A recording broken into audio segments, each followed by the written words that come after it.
come to the last session of the Cross Symposium, but not the least one. And I want to introduce Nithya real quick.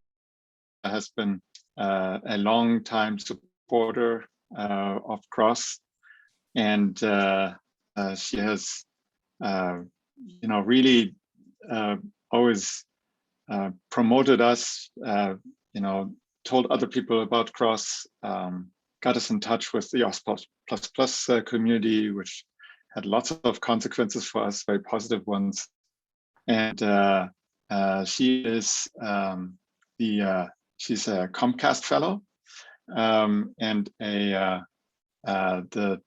leading the open source program office at Comcast, as well as the chair of the board of directors at the board of directors at the Linux Foundation. Is that right?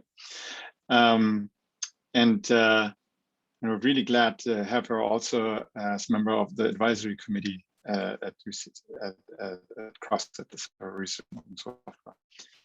And she agreed to be the moderator and chair of the PET today at UC Santa Cruz. Thank you, Nithya. Thank you, Carlos. Can you all hear me okay? Yeah. Fantastic. So thank you so much, and it's my pleasure to be here and to moderate this amazing panel of experts from different fields of research and different fields of endeavor throughout the university. So with the growth of open source in a broad set of fields and its ability to speed the creation of solutions and ecosystems and bring people together to problem solve, we wanted to explore the role of open source in other parts of UCSC. And I'm really happy to have 5 panelists from very different fields. And we are going to explore today the challenges and opportunities that exist in each of their fields to use the power of open source and open collaboration to achieve the goals. Our intent is also to see how the use of open source methods can amplify the impact of their research and other university-wide programs that we could build that would help accelerate the work that you're already doing. So what we'd like to do today in this panel is to start with a brief introduction by each of our panelists to their work, and then we'll move on to some prepared questions. And then if Stephanie could help me, please read any questions from our audience, that would be terrific. And as Carlos said, I am really honored to be a part of the advisory group of Cross, and I'm a longtime fan of Cross, and I love what they're doing. And I'd like to kind of next go to Kristina Golubiewski-Davis. And Kristina, I hope I did honor to your name. You actually did fantastic. So my name is Christy. I go by Christy GD in part because it's so much easier to remember and use than Golubiewski-Davis. That tongue twister is exactly what it is, but you did a fantastic job. Thank you so much. I work in the library. I'm the director of the Digital Scholarship Department in our library. So I run the Digital Scholarship Commons, and then we also have our Digital Scholarship Innovation Studio. We had a pilot project in Science and Engineering Library before the pandemic, and we'll continue to be in that space with the ground floor renovation, which is super exciting. In my department, we use a lot of open source software for the design work that we do. We do a lot of 3D design. We do a lot of digital exhibit work. And we try to do more open source with our 2D design as well. And my background is actually, my personal academic background is in archaeology, and I've worked with a bunch of open source there as well. In the library, we really like open source in part because it allows students to learn skills that they can bring past graduation. So often students get stuck in these closed programs that once they leave the university, it's really expensive to continue with them unless they're in an industry that'll provide that access to them, but also in part because it allows us to broaden our collaborations outside of the university, either to other universities who may not have the funds to use paid software, or to community stakeholders who might also have those funds. So that's the perspective that I'm coming from. Thanks for having me. That's fantastic. I love the perspective of the fact that students can continue to use the same software they used in the university, past the university into industry and beyond, and perhaps even customize it and make it work for them, right? And continue to grow it. And I love the collaboration with outside industries as well. That's one of the powers of open source that's so important to understand. And Tim Harris, really wonderful to talk to you about the computational genomics platform and all of the work that you all are doing. Would love an introduction from you. Sure, yeah. Yeah, I'm Tim. I work at the Genomics Institute. I'm relatively new to here. I actually came from some open source projects. I was at the Linux Foundation for a little while and helping with the Cloud Foundry project, which is kind of one of the precursors of the Kubernetes stuff that is kind of taken over a lot of the world now. So yeah, I think in genomics, we have a relatively unique problem, which is just the volume of data. I think right now, the platforms that we build, which are designed to support researchers doing genomics science, hold kind of on the order of tens of petabytes of data. And this is being ingested into these cloud-based platforms at a rate of tens to hundreds of terabytes a day. So it's a huge amount of data. And what that means is that in the old days, we might download that data to your local machine in a data center with a lock and a key on it, and you work on-prem there. Now, that doesn't make any sense. It's so large that to do good genomics data and have those results of genomics research be kind of clinically significant, you need to, the data is basically stays in one place, and it's generally a cloud platform like Amazon or Google, and then we move computational tools and compute resources to that data instead of the other way around. So we work on projects that build these platforms, mostly funded through public bodies like the National Institute of Health, sometimes private bodies like the Chan Zuckerberg Initiative, but they're typically consortia of a lot of different universities. If you think of it just from a funding perspective, there's really no value to someone like the NIH funding a project that can't get as much reuse as possible. So we are by nature collaborative because we're a consortia across a set of universities, which is also the way NIH likes to do business for good reason, so that we share the wealth across different institutions. We want to get as much value from every developer effort as we can. So it's got to be reusable, it's got to be collaborative, and so open source is really our default for all this work. And I think if there's anything slightly unique about our piece of this open source puzzle is just the fact that it's all cloud-based. And so a lot of not only do we write code like Java code that builds applications that support this research, we also do infrastructure as code. So how the cloud-based resources that are deployed through some continuous integration script that runs and then creates infrastructure. So for us, open source not only means the application itself, but we're also doing a lot of the DevOps piece too. And both those pieces are really important to us in our space.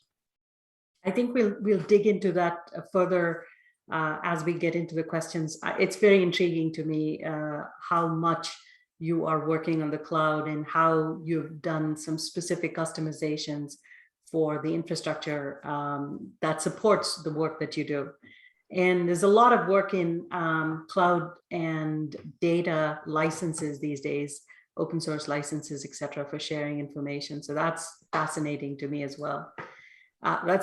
It's amazing. The Genomics project has brought forth so many good things in the world, and so excited to hear more about it. Our next speaker is Carlos Maltzahn. Sorry, Carlos, I always struggle with the last name, but I will promise to improve.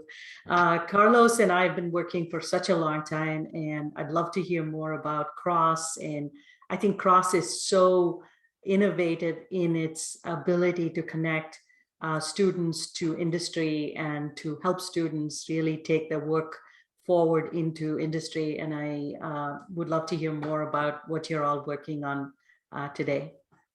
Awesome. Thank you, Nithya. Yeah, as Nithya said, I'm involved with CROSS. I'm the founder and director of CROSS. And I also co-founded and became a key mentor of the Ceph project that Sage Weil started in 2005. And then he graduated in 2007, and I sort of followed along a little bit what he did with the open source project. You know, he founded a startup around it, and then eventually that startup got acquired by Red Hat.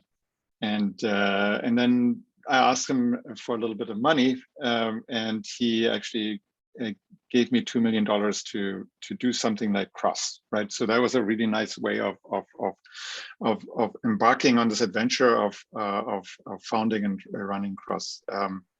And so, in general, my areas of explorations are programmable storage systems, big data storage and processing, scalable data management, and distributed systems performance management. And more recently, I started also looking into practical reproducibility of especially computer systems evaluations. All of this is actually very much informed by my experience of using Ceph as a research platform. So it's actually an interesting concept to use an open source as infrastructure to actually build more research on top of that open source infrastructure. And a lot of the insights came about because of following a research open source project from its inception to its full actual success. And so that's, and that also defines I think for me, that's a great example of the opportunities of open source, but also the challenges of open source. Because as a professor, you always have to decide how much engineering effort do you put in there to actually implement the things that you want to demonstrate in such a way that other people can use it as well, right? Because there is a trade-off. You want to publish a paper, so you don't want to spend too much time on engineering, as it's called in the research community. But on the other hand, engineering has long-term benefits, as we can see with Ceph. And they also have benefits in making your research more reproducible, both in the research lab as well in the classroom. And so these are sort of things I struggle almost on a daily basis with, finding the right path between these two goals. Very excited to have that panel here, and thank you for having me.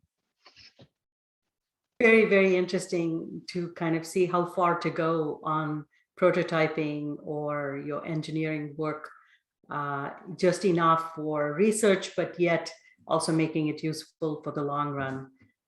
So that's really interesting. Some of the things that our engineers say inside Comcast is they love open source because they can prototype something quickly. They don't have to get an eval license and work with a vendor and do all that. They can just download, try it, model it, and if it works, then they can go further with that. So our next panelist is Jason Nielsen from the Santa Cruz Institute for Particle Physics. And Jason, I am super excited by your background also, and the fact that you work with CERN and all of the stuff that you're doing in open source. I'd be curious to hear. Thanks, Nithya. Yeah, this is our ATLAS experiment at CERN. So the Santa Cruz Institute for Particle Physics, also known as SCIP, plays a role in analyzing data from the experiment, but also building and designing parts of the experiment as they're continually upgraded. When I was first invited to the panel, I had to think for a second because I feel like the fish in the goldfish bowl, when you ask, how's the water? And they say, what's water? So when you ask me about open source, my first inclination was what? Oh yes, well, we are using open source for almost everything.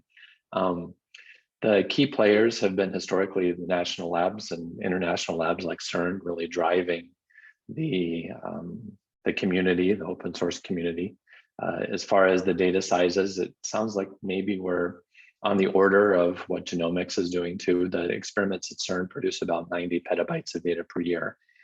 It's distributed also worldwide in a grid sort of high throughput, deliver the code to where the data are. There are a few challenges and opportunities, though, I should say.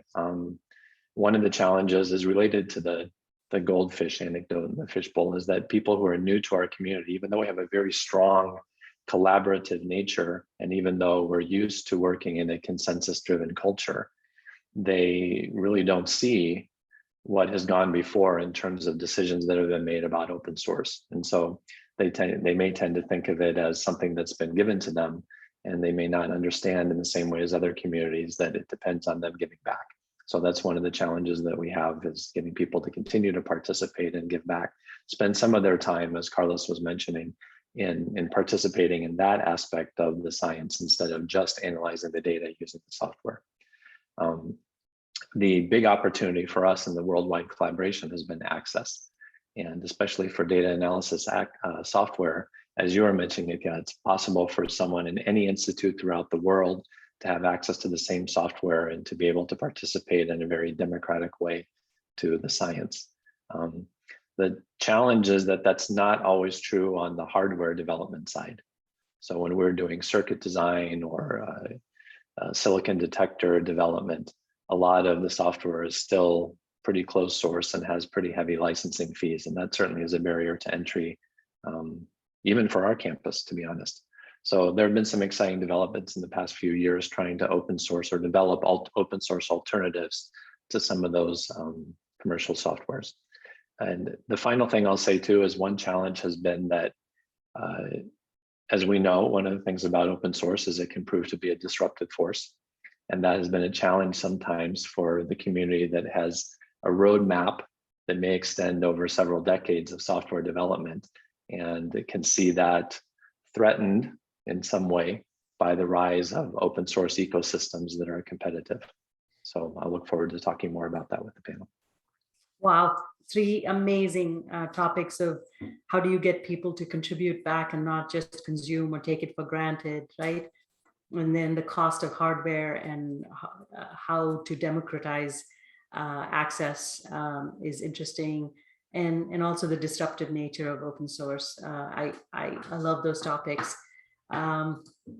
We struggle in industry as well to get companies to contribute back to open source. We are fantastic at consuming open source, but when it comes to contributing back, we somehow don't have the time for it. We move on to something else that's commercial and product related, and don't make the time to do it. So that's a big issue that we need to solve.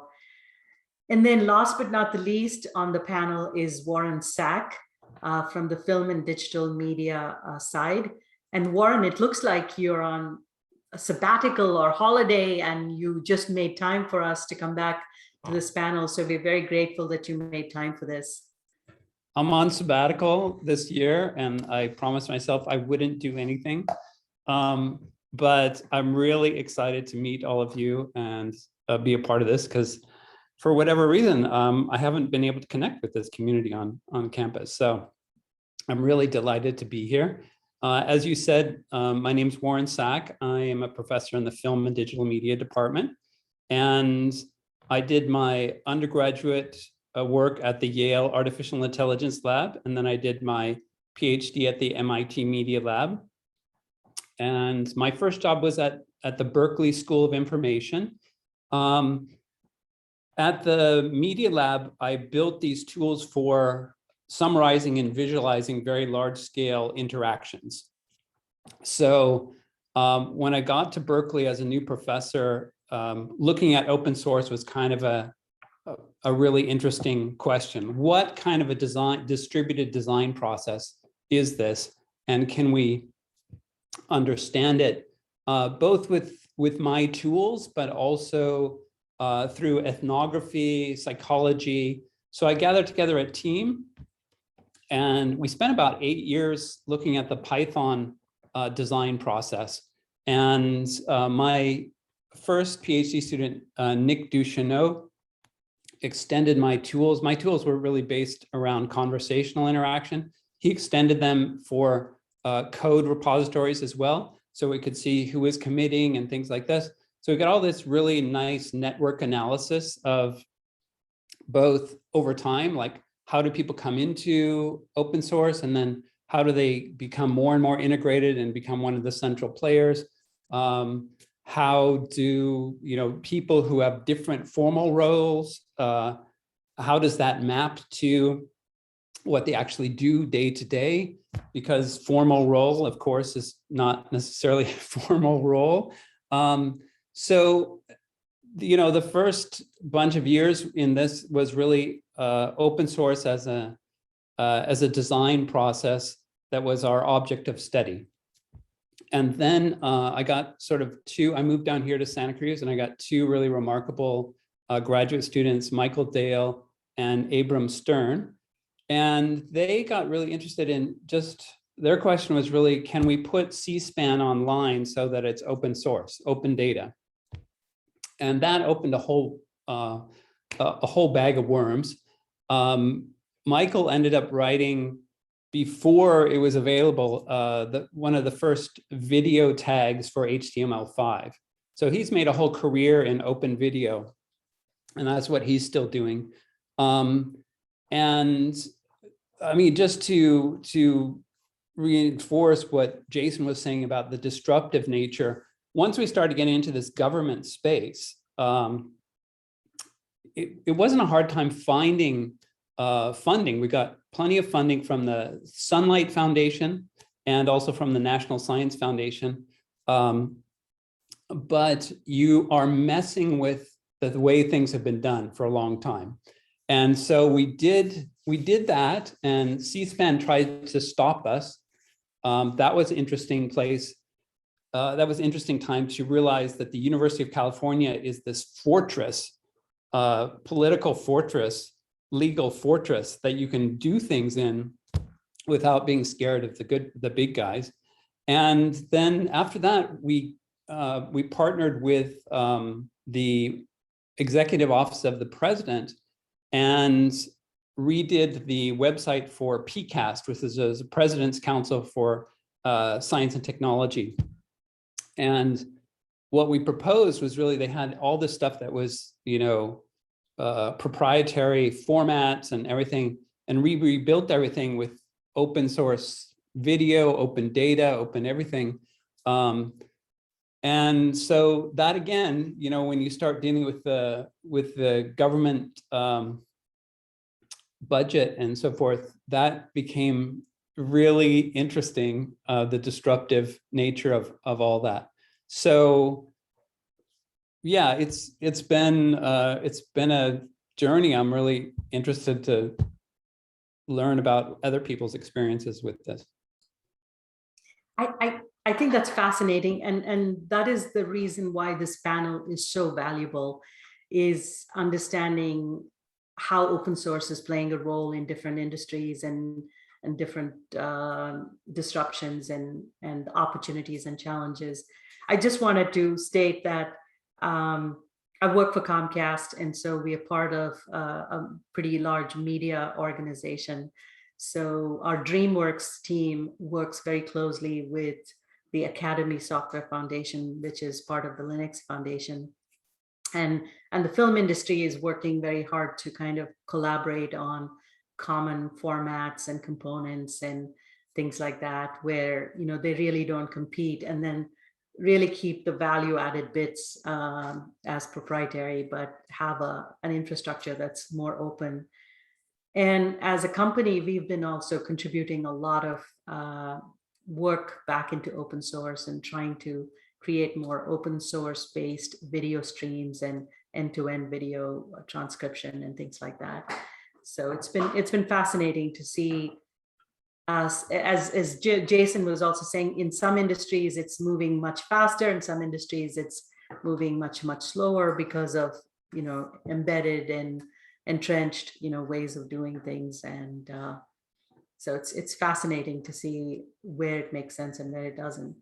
So the big question for all of you, and I'd love to start with you, Warren, because we are talking right now, is what is the impact of open source on research in your field? Is it used a lot? And is the research in your field then kind of influencing how open source is done because it needs to be done a certain way to facilitate, media research? Well, on the one hand, I think it provides a direct connection to industry, just because we know that there's a big difference between free software and open source. There was a lot of legal contract work that got done around open source, and so it allows that kind of collaboration in some ways. It is a little, I don't know, to get back to this question that Carlos was talking about in terms of engineering. I can go to the National Science Foundation and get money to build something new, but if it's something that I was maintaining, like, that's really hard, especially to make it better engineered and things like that. So like with this database of the US House and Senate floor proceedings, we cross-indexed with, who was who and who financed their campaign. You could do all kinds of really interesting queries, like show me everybody who had over 100,000 from pharma and their take on, Obamacare or something like that.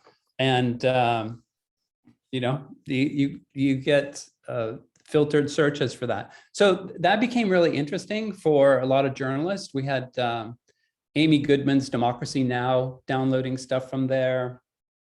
We were actually a competitor for C-SPAN because we were providing better footage, more high resolution footage. We were providing it for free and so forth. So as soon as you're in that space, like, it's really hard because you're not really doing research anymore, at least according to the way our funders talk about it. They say, well, that's just engineering, that's just maintenance. So, on the one hand, it's this opening to industry, it's this opening to understanding research in a broader context and its possible impacts. On the other hand, like, it leads you into a space where we don't have the same reward structure. So, for example, MetaVid, which was this project by Michael Dale and Abram Stern, my two grad students, that had a huge impact.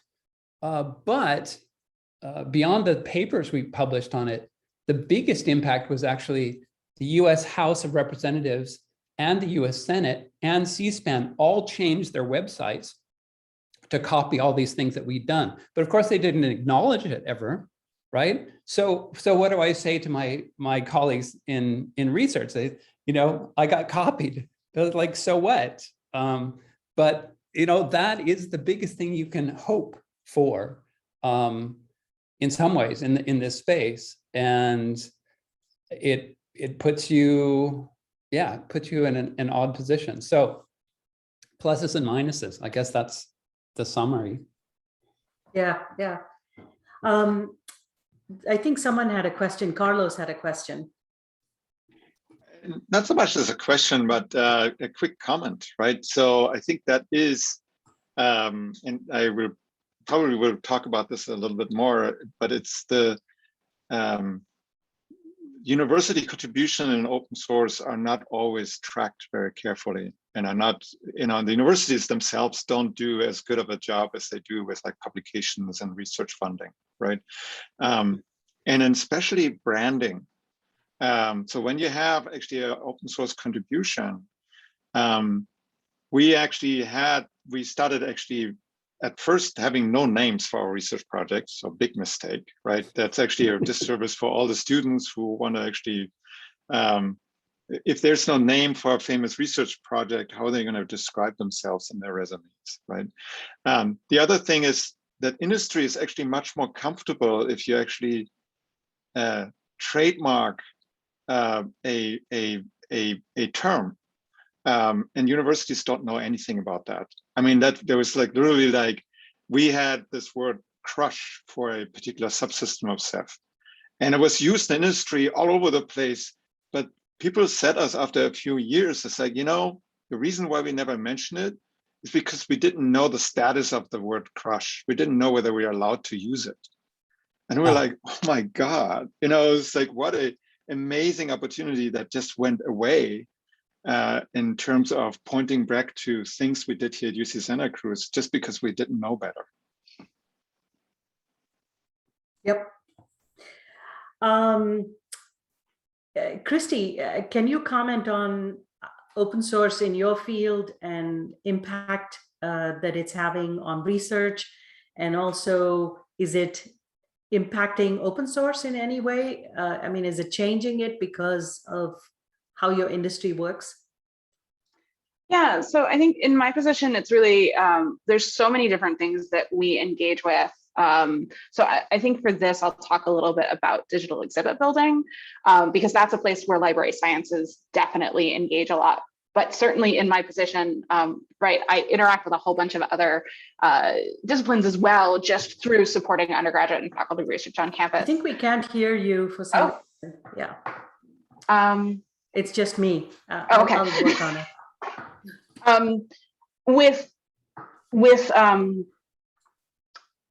Sorry, I gotta get my mind back on track. With digital exhibit building, and libraries like to do a lot of work around sharing information about what our collections are, not just our regular collections, but in particular our special collections. And there are two platforms I can think of in particular, Scalar and Omeka, which are really popular in library world. And what's exciting about them is that they really allow us to engage with the community in ways that other platforms don't.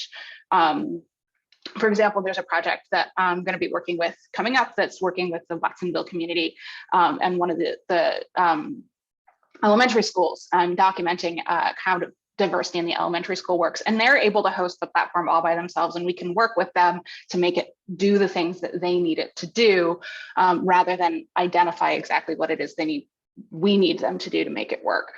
So right now in kind of library land, this community engagement with archives is really important, and that helps us do that work. And the Omeka platform and the Scalar platform, particularly the Omeka platform, has really been moved forward by a lot of library work. Our library did some work about 5 or 6 years ago, creating a couple of plugins. So there's just this incremental move forward constantly about how we can get people to engage with digital material. And that's, I think that's where you see a lot of impact in library sciences specifically. But I would say that, you know, if you think about the field of digital scholarship or of digital humanities, which is this really giant thing, it isn't possible without open source, because open source lets people dip their toes in the water and test things out. I think one of the other panelists said that earlier, is that ability to test things out before you start really investing time into it and money into it in a way that you might not if you aren't certain whether or not this method is going to work for the way that you want to look at the data that you have, or reimagine the type of work that you're doing, especially from a humanities perspective, where some of the people that I'm working with are really just starting to think about their material as more than just as more data driven, and incorporating that into the way that they think about their work. Yep. The experimentation, and also the long tail. Just being able to, as you said, add plugins and add, you know, different extensions based on how different people do is possible when you're all collaborating on a common set of data. Anyone else want to comment on this question about what role open source plays in your research, and also the impact of research on open source and how it's changing open source? I'd say it's something a little bit different perspective that we have, which is, well, I started out thinking of open source as always kind of a crowdsource where, you know, maybe like early versions of Linux where different, maybe even slightly anonymous contributors would come from around the world to try and improve the baseline. We're actually funded as, you know, dedicated body of software engineers. And for us, open source is just the right way to collaborate and the kind of baseline, and maybe what Jason was alluding to also of, you know, the goldfish analogy is everything's open source for us. It doesn't necessarily mean that there's entities showing up who we don't know, who are contributing useful code because we're working really hard on it and it's progressing quickly. So we do lose a little bit of the kind of democratic nature of open source based on that. And I think one of the risks is that some of the projects do get to a level of sophistication. I talked about, infrastructure as code and cloud computing pieces that it's kind of hard to use. It's hard, our repos are all public and open, and we would like people to use them and build more platforms out there to push genomics research ahead. But the truth is they're pretty complicated things. And so we end up kind of playing a consulting role as part of our gig, is that people will be like, hey, we would like to build that kind of stuff. How do we do that? And we end up serving that request as kind of a consulting gig. So it's a little different model than the, I'm going to just go to this repo and start up a prototype and try and fiddle with it and maybe make improvements myself. But I think the value is there. It just might be a little more challenging for the average individual to get the value. You really need that. We probably need to help you to really use our stuff, and so it kind of changes the dynamics a little bit of open source, I think. Tim, that's such a fantastic observation. I think it's happening across a lot of different areas where people are paid to do open source by their companies. So there's not the hobbyist open source person sitting in their basement doing open source that much anymore, right? And people are working towards a certain objective, and they have to have a certain level of knowledge to work in that space, and certain level of access to code and hardware, like Jason was saying. And so it's not anyone can just, go do some low-hanging fruit and work on the project. And it's interesting you mentioned that consulting and training people to get involved in the project is a big part of what you all do, because the entry point and the on-ramps are pretty challenging. That's right, yeah. So our open source projects are run through by, Scrum teams, traditional agile programming, and the Scrum team might consist of multiple people from different institutions. So in that sense, it is kind of, distributed, but, you have a ticket, you got to work on that sprint and get it done. So we're not waiting around for input from someone else, and the code is moving reasonably fast. So yeah, it's a little different model, I think, and I think it's probably going to be more and more common in industry and in academics. But yeah, it's not quite the crowdsourcing that we started with, I think, in the open source world. One of the models that's also happening in industry is something called inner source, where inside the company, we open up a repo so that different departments can collaborate together on the code and reuse the code, etc. And instead of having silos and duplication of work across the organization, it kind of also seems like that to me, where and it's a very identified set of people that do the work. It's not just anybody. So we've got a bunch of other questions, and I know we're running out of time. So I just wanted to kind of see if there were any questions that in particular you all wanted to speak to. I was thinking of this one, which is, do you rely on someone who's knowledgeable in open source ecosystems or technologies in your organizations to help you? Is it an undergrad student or a grad student or a postdoc person who's working?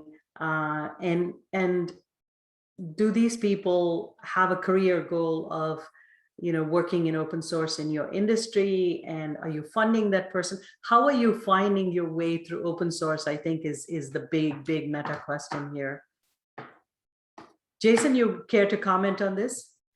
I can comment on that. I had my hand up for another topic, but I will say that at Skip, we have fantastic postdoctoral scholars who are really involved, especially in the Python ecosystem and doing development and actually showing us the way on how we can cite these developments using Zenodo and other DOI identifiers, and providing an insight into what the professional tools are that are needed in order to contribute, as far as testing, as far as making the best use of some of the, let's say, the repository features and things like that, and kind of giving us some insight in how to be a good citizen in that community.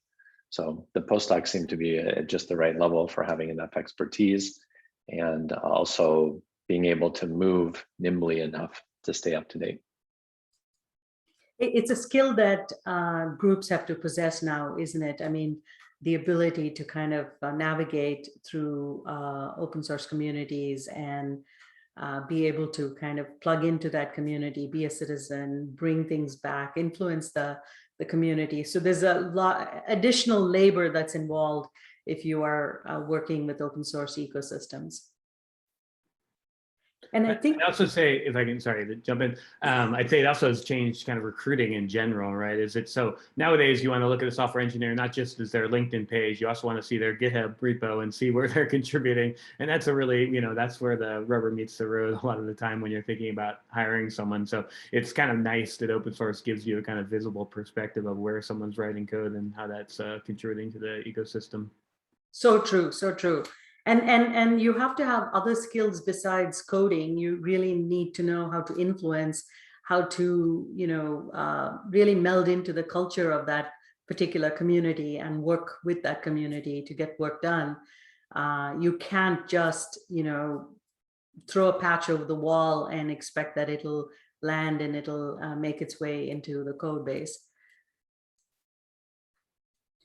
Jason, you wanted to comment on something else, I think. Well, actually, Nithya, I have a question for you and other people that are very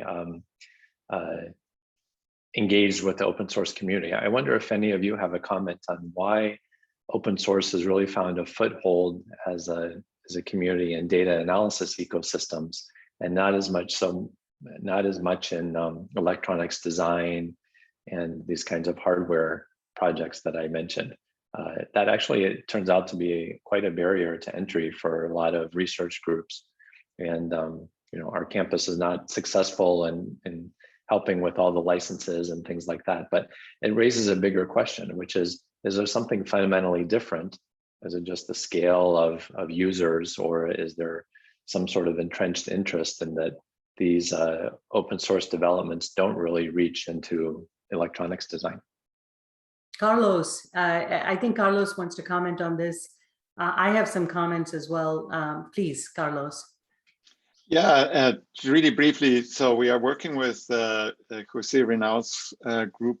You know, we're supporting one of the research projects at Cross, who's looking at the tool chain of layouting and synthesis, and trying to break free from the very proprietary and very expensive tools that are out there. I think very cleverly tries to find a path where they obviously don't have a chance to have the kind of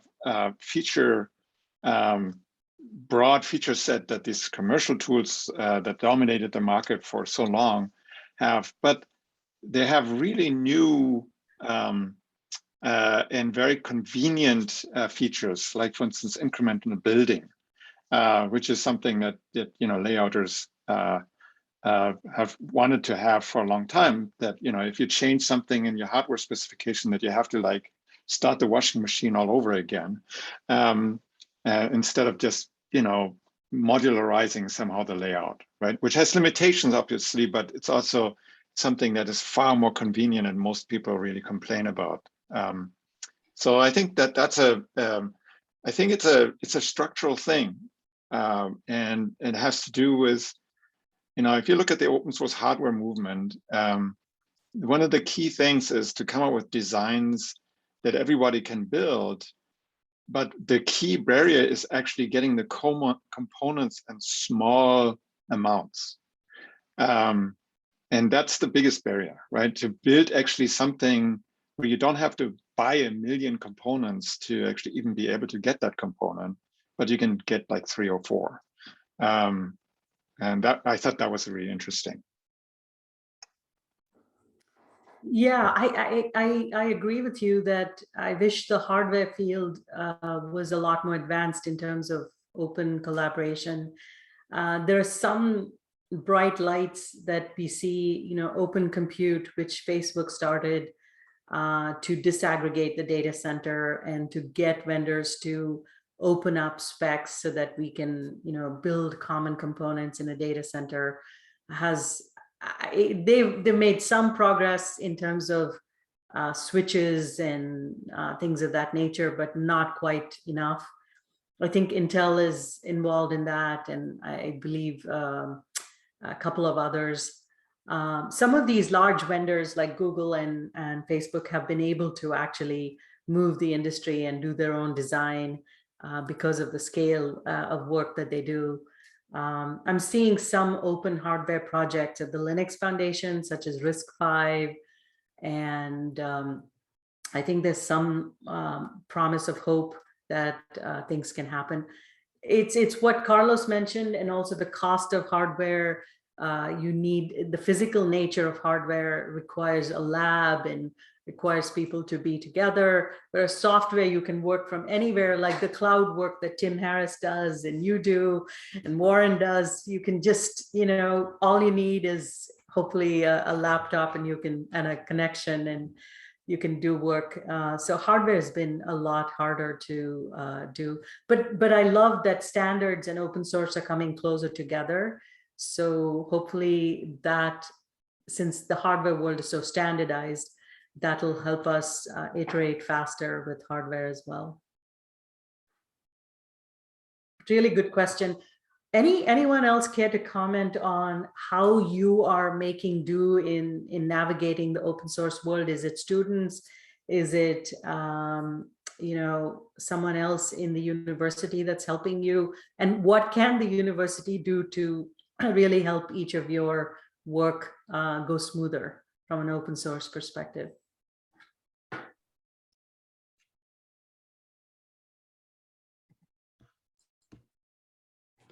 Warren? Well, I just say that this question, at least for me, has been tied to funding for students as well. So, sometimes I'll get an undergrad or a grad student who's really interested in this, and they have the time to master a particular area. So, open video. That's a whole thing, there's tons of tools and everything. And if you're going to build something new, you want to know what's out there.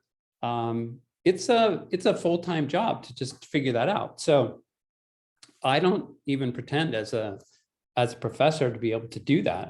I can't do that. But if I have a grad student who can do that, and I can then find funding to build that out, then that becomes a sustainable practice to actually be an active member, to be knowledgeable about it. So again, this project MetaVid, what happened was Michael and Abram both got their master's degree with me, and then they took a little break from academia, and we wrote some grants, and they became research specialists, and that became what they did, 40 hours a week.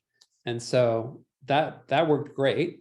Then Abram decided to go back into academia, and Michael went to the Wikimedia Foundation and brought our tools. He designed and implemented one of the first video tags for HTML5. So brought our tools to Wikipedia and other things. But then, at that moment, then, well, who do you go to? You gotta find both the funding and also somebody who has the interest to do it together. It's not a part-time job. It's a full-time job. I think that's what industry has understood when they hire people to contribute to open source projects. You don't dabble in this. Exactly right, Warren. And even in industry, we pay for people to contribute to open source that we have a vested interest in. We don't just pay to work on any open source that they fancy, right?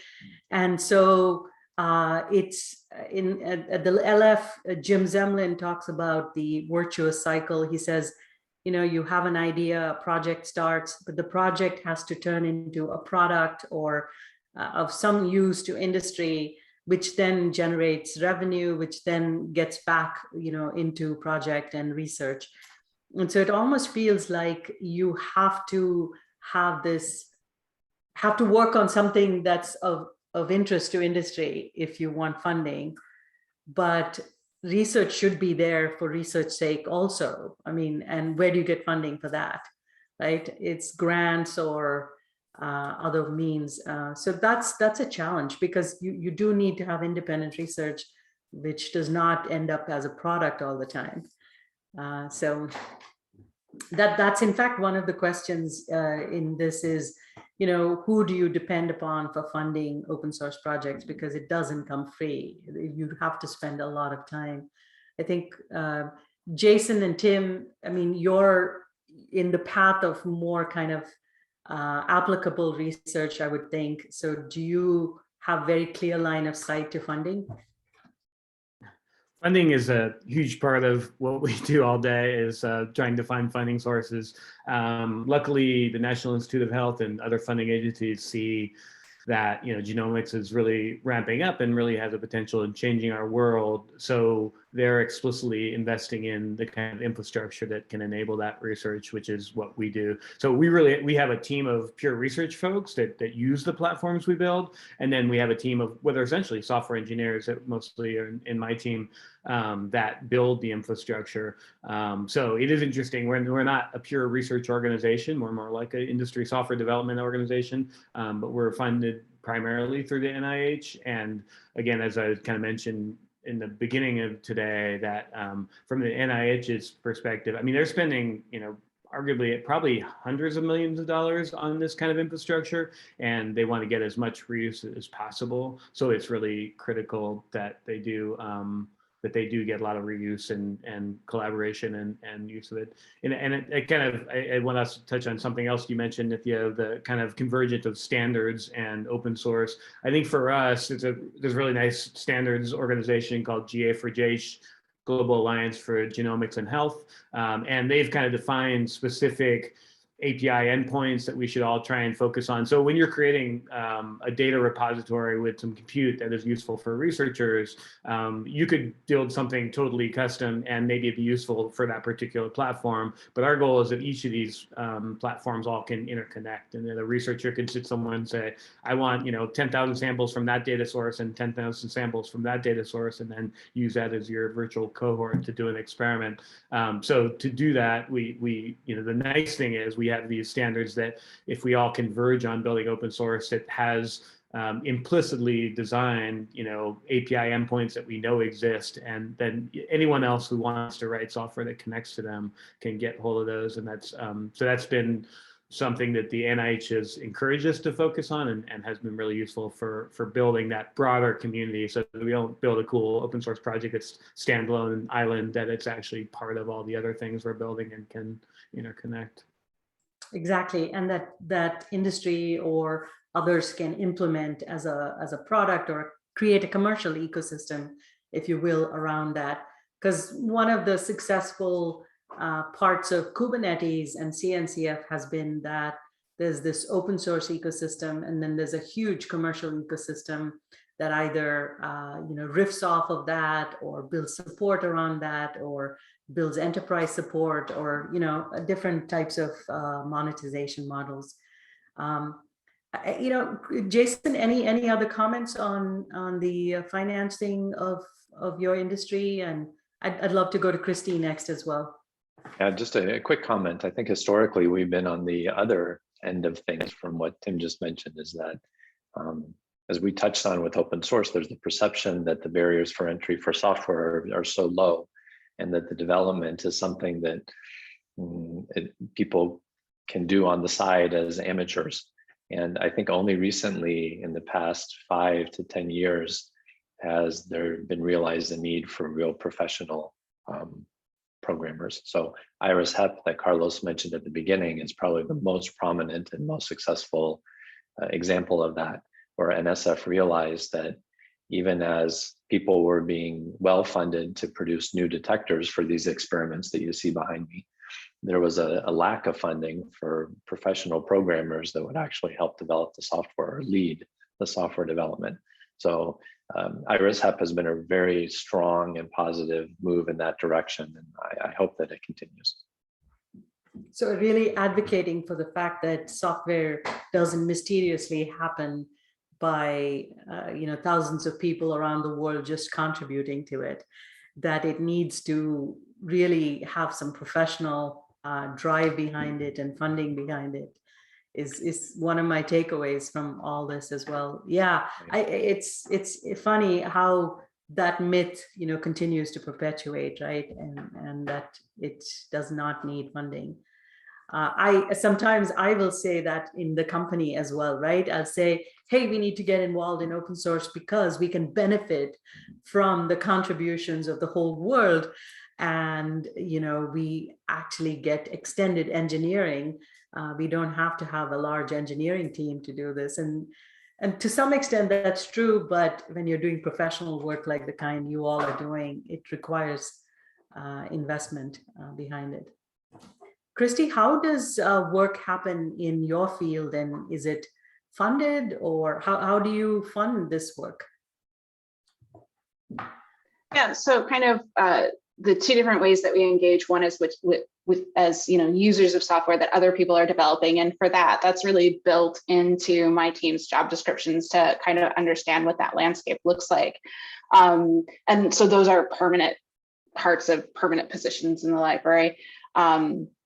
Or at least I should say, career positions in the library. Of course, as soon as someone leaves, we never know if that particular person will get replaced. On the development side, it's really project-based, similar to what someone else was saying. I think Tim was talking about NIH. A lot of our funding comes from either NEH or IMLS, and they're also really interested in reuse of programs, or in some cases, we are able to get funding for working on projects that have already existed and being able to kind of bring them to the next step. But we engage with them on a project based, if we have a project that makes sense. So in our particular library, where we've done more work was when we brought on the Grateful Dead collection. We did a lot of work with Omeka at that point, but right now we're not doing so much development work because we don't have a project that works with it. The other thing that I'll just say real quick, because it came up in some of the previous email conversation that I had before this, is that one of the things that we do a lot in our library as well, though, is open access publishing.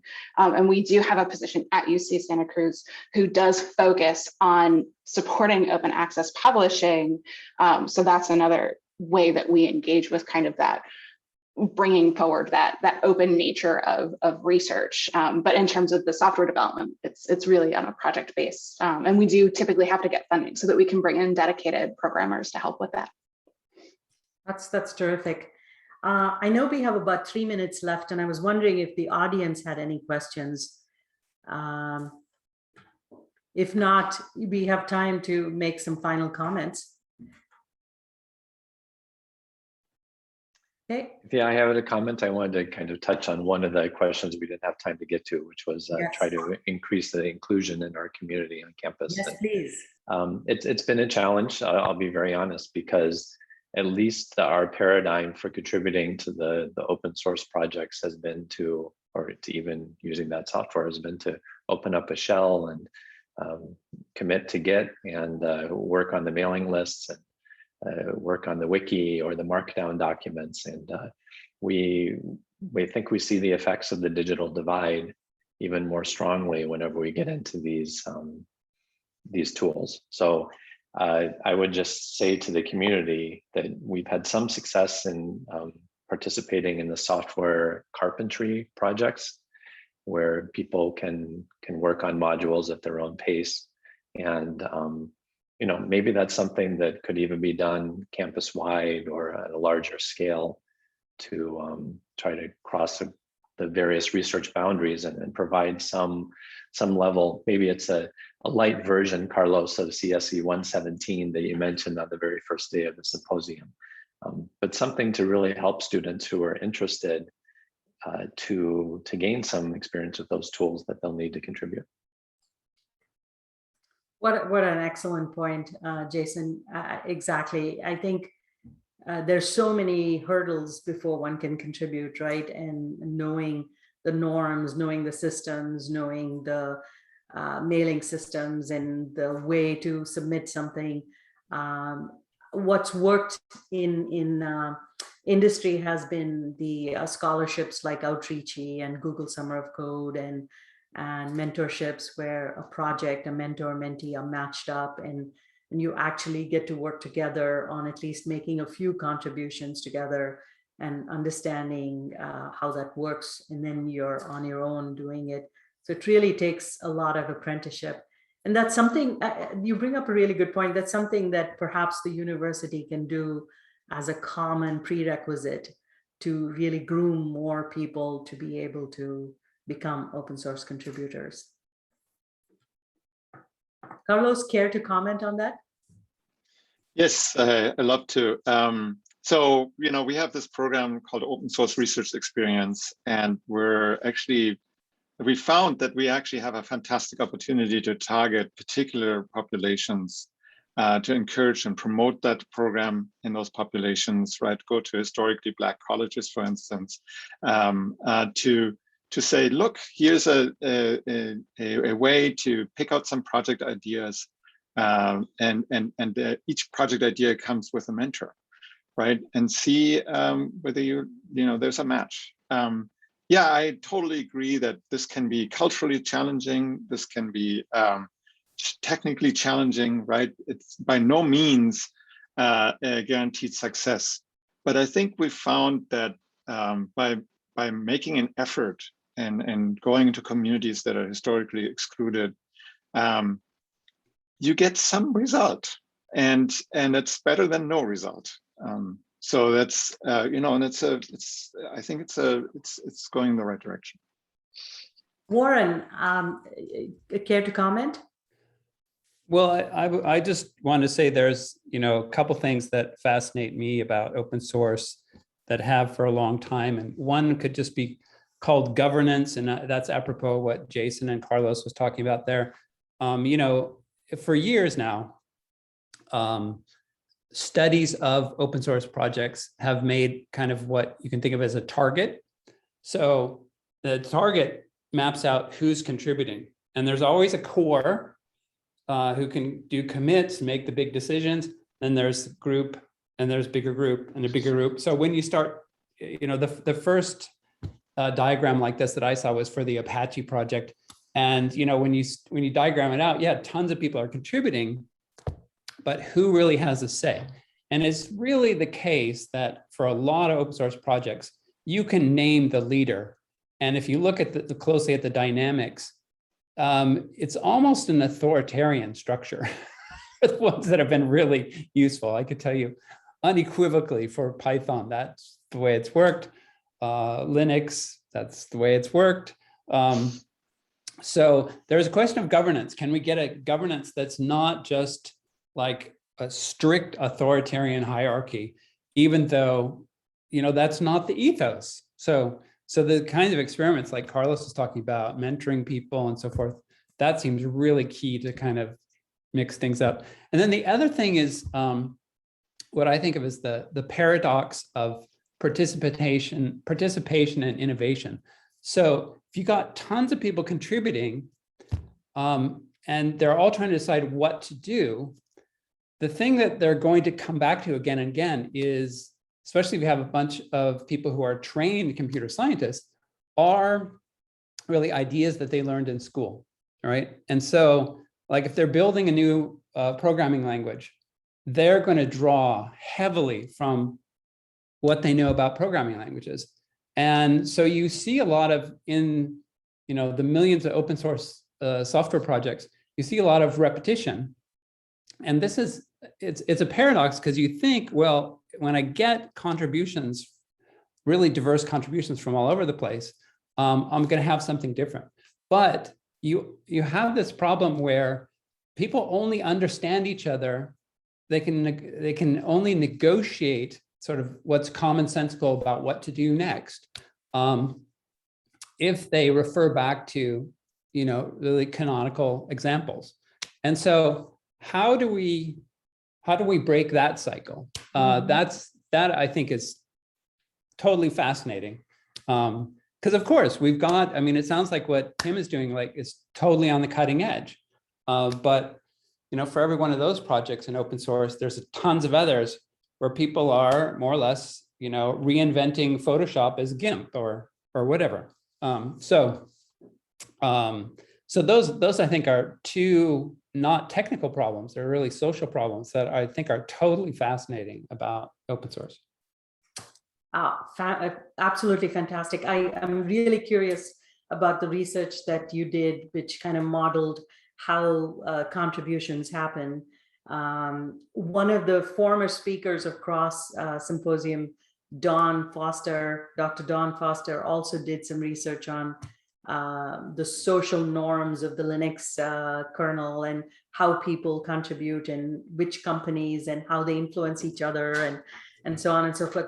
But yeah, fascinating. And Stephanie just reminded us that Deb Nicholson, who just spoke yesterday morning, also spoke a little bit about how do you build communities, how do you communicate intent behind what you're trying to do, how do you involve people and understand why they're there, what's their motivation for being there, and build more stronger communities. Also, the DE&I panel that happened yesterday was fantastic about this very topic that you all have brought up, which is how do we create more inclusion? How do we welcome people? How do we make it safe for them to learn and innovate, to your point, Warren, and not just stick to existing norms, right?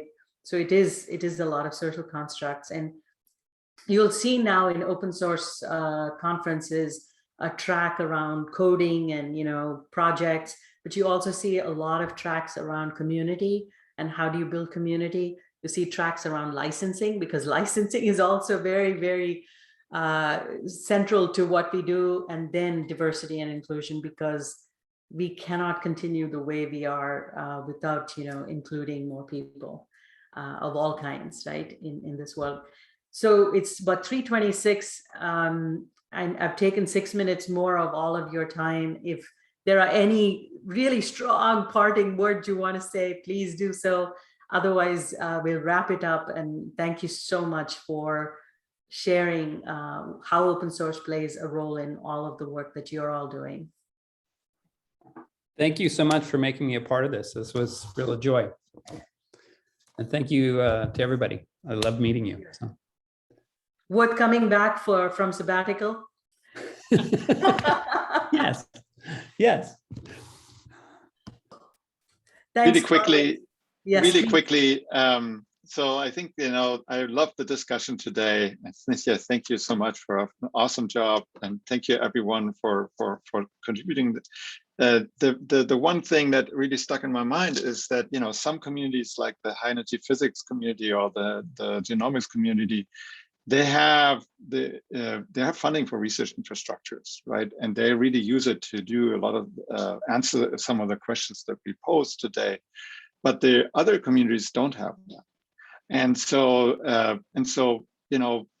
it's, I think it's been always I'm very curious to continue this discussion to figure out what can universities do to fill in those gaps. Absolutely. Thanks, everyone. And is this the end of the symposium? It is. This is the end. This is the end. That sounds ominous, yes. It's been a fabulous symposium. Thank you so much. And hope you all have a great rest of your week. Thank you so much, Nithya. Have a great one. Thanks. Thank you. Bye-bye. Thanks. Thank you. Bye-bye.